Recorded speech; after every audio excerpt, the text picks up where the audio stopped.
که کونسلران دي که چیرمین صاحب دی زه وایم چې دا ذمهوار خلک دي وادې ورې صرف دا یو تجویز به زموږ پاټک دی چې په دې کې فلاحي تنظیم نشته دا کار د جنازګاه چې کوم دی دا هم د فلاحي تنظیم نه کېږي ځکه کېږي چې هغه غیر سیاسي تنظیم وي که موږ او تاسو وګورو که زموږ چیرمینان دي که مشران دي خامخا سیاست په یو یوه پارټۍ پسې روان دي نو هغوی په خپل دغه ته ګوري خو کله چې موږ د پاټک یو غیر سیاسي تنظیم جوړ کړو فلاحي تنظیم نو دا کار ډېر زر هم کیدی شي او ډېر جل هم کیدی شي خو چې کله موږ یو غیر سیاسي فلاحي تنظیم په پاټک کې جوړ کړو نو دغه یو تجویز دی زما او بله دا چې په پاټک کې ډېر سرمایهدار خلک دي خو دا یو خبره دې ټولو ته زه دا کوم چې دوی سهار ځي ماښام راځي خپل کار روزګارونه کوي کله چې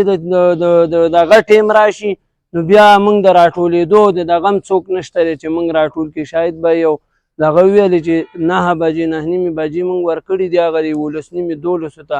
زموږ د خلک د راټولېدو نه دي نو داسې یو مشران او داسې کمیټي موږ جوړه کړو چې یاره موږ سبا راټولولی شي که نه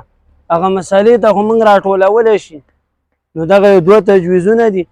او دغه د ځمکې په باره کې چې کومه دی دغه میلې نه بهتره ځای نشته غوره ځای نشته د خانانو ځمکې دي هسې هم د خر دي چې چا اخیستي دي د هغو څخه لاړ شو دلخالق حاجي صاحب دی عبدالله مولوي صاحب دی هغو څخه ښه ځایونه شته دی او په ریټونو او په دغو کې هم نن دغه ځایونه ښه دي سبا به بیا نه وي زمونږ هدیره وه شاته د کور نه بره پټۍ اوسه 3 دړۍ پټۍ دا مشران شته دي ځینې مشرانو ته ما وویلې چې دا پټۍ دی دا اوسه د عمومي هدیرې ټولې پاټک هدیرې له به یې والو په هغې کې هم د چا دونه انټرسټ نه و همدغه شان مسله وه چې موږ ډېرو خلکو ته ویلي ورانل خبرې ته هم څوک کېنناسته